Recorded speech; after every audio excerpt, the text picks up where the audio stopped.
आप सबको राम राम, नेहा की नमस्ते और प्रणाम। तो आज की कहानी भी बहुत प्यारी कहानी है। ये कहानी एक राजा की कहानी है जिन्होंने एक प्रतियोगिता रखी है। उस प्रतियोगिता में उन्होंने ये कहा है कि जो सबसे अच्छा और सबसे सुंदर चित्र बनाएगा उसे वे पुरस्कृत करेंगे। तो बहुत सारे चित्रकारों ने प्रतियोगिता में भाग लिया और फिर प्रतियोगिता ऐसे करते करते जो अंत के 2 चित्रकार बचे थे जिन्होंने बहुत अच्छी चित्रकारी करी थी, उनके बीच में फिर से प्रतियोगिता रखी गई कि इन दोनों में से कौन अच्छी चित्रकारी करता है।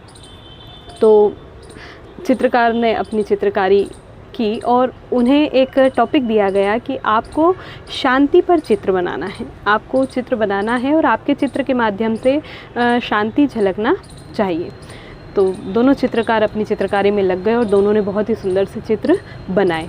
एक चित्रकार, जो पहला चित्रकार था, उसने जो चित्रकारी की थी वो बहुत सुंदर थी। बड़े सुंदर से झरने थे, बड़े प्यारे पेड़ लगे हुए थे, प्रकृति इतनी सुंदर दिखाई दे रही थी मान लो इससे सुंदर जगह कोई होगी ही नहीं। सुंदर से स्वच्छ नदी वहाँ बह रही है जिसका जल इतना स्वच्छ है कि उसके अंदर क्या चीज़ें हैं वो भी वहाँ पर दिखाई दे रही हैं। और कुछ पशु पक्षी वहाँ आराम से विचरण कर रहे हैं। सारा खुशनुमा माहौल उस चित्र में दिखाया गया था। वहीं जो दूसरा चित्रकार था, उसने जो चित्र बनाया था उसमें ऐसा लग रहा था कि सब कुछ अस्त व्यस्त है। या तो कोई भूकंप आ गया है या कोई प्राकृतिक घटना हो गई है, बर्फ़ पहाड़ से गिर रही है, पेड़ों पर कोई पक्षी नहीं बैठे हैं, सब इधर उधर चले गए हैं। एक पेड़ है जिसमें एक चिड़िया का घोंसला है और वहाँ पर है, बाकी सारा कुछ अस्त व्यस्त हो रहा है। तो जो लोग थे, जब उन्होंने देखा कि दोनों चित्रकारों ने जो चित्रकारी करी है, तो जो पहला चित्रकार है लगता है यही प्रथम पुरस्कार प्राप्त करेगा, इसी को पुरस्कार दिया जाएगा, क्योंकि इसकी जो चित्रकारी है वो इतनी बढ़िया है कि उसे देखकर मन मोहित होता है और बहुत प्यारी चित्रकारी है। लेकिन ये दूसरे चित्रकार ने क्या बना रखा है, इसने तो प्रकृति की आपदा से दिखाई है और ऐसा लग रहा है कि यहाँ पर बहुत प्रकृति का प्रकोप हो रहा है इस चित्र में और सब कुछ अस्त व्यस्त है।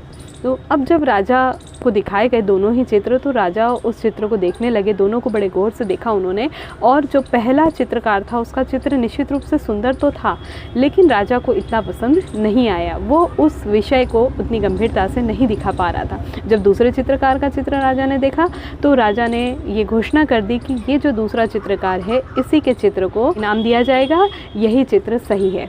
तो सारे लोग बड़े आश्चर्यचकित हुए। पहला चित्रकार तो बिल्कुल गुस्सा ही हो गया कि महाराज, मेरे चित्र में क्या बुराई है, मेरा चित्र तो इससे बहुत अच्छा है और इसे देखकर कितना सुकून मिलता है, तो क्या ये शांति पर आधारित चित्र नहीं है? तो जो राजा थे उन्होंने कहा कि आप दोनों ने जो चित्र बनाए हैं, आपने वास्तव में बहुत सुंदर चित्र बनाया है, लेकिन आपके चित्र में वास्तविक शांति नहीं दिखाई देती, परंतु जो दूसरे चित्रकार ने चित्र बनाया है उस चित्र को देखकर ऐसा लगता है कि यहाँ पर वास्तविक शांति है, क्योंकि सारा कुछ उलट पुलट है। पहाड़ों से बर्फ़ गिर रही है, नदियाँ बेतरतीब बह रही हैं, लेकिन एक जो झाड़ जो गिरने वाला है उस पर जो चिड़िया का घोंसला है, उसमें जो चिड़िया बैठी है वो इस सारी विडंबनाओं के बाद भी पूरी तन्मयता से अपने चूजे को दाना खिला रही है। उसे प्रकृति की विडंबना से कोई मतलब नहीं है। उसके मन में इतनी शांति है कि वो अपने कर्तव्य में लगी हुई है, उसे दूसरी अशांति से कोई मतलब नहीं है। इसलिए ये जो दूसरा चित्र है ये शांति को दर्शा रहा है, ये उस शांति को दर्शा रहा है जो आप और हम अपनी आंखों से नहीं देख पाते। जी हाँ, शांति हमें किसी जगह से या बाहरी वातावरण से नहीं मिलती। जब तक हमारे अंदर शांति नहीं होगी, हमारे मन में खुशी नहीं होगी, हमें शांति प्राप्त नहीं होगी। यदि हम चाहते हैं कि हमें शांति मिले तो हमें आत्मिक शांति की आवश्यकता है। जब हमारी आत्मा में शांति होगी, आत्मा में प्रसन्नता होगी, तभी हम शांत और आत्मीय महसूस करेंगे। तो आपको और हमें हमारे आसपास का वातावरण कैसा भी हो, अपने मन में खुशी बनाए रखना है, अपने मन को शांत रखना है, अपने मन को छोटी छोटी बातों पर परेशान नहीं होने देना है। यही मेरी आज की इस कहानी का संदेश है और आशा है आपको पसंद आई होगी। मिलते हैं अगले वीडियो में। धन्यवाद।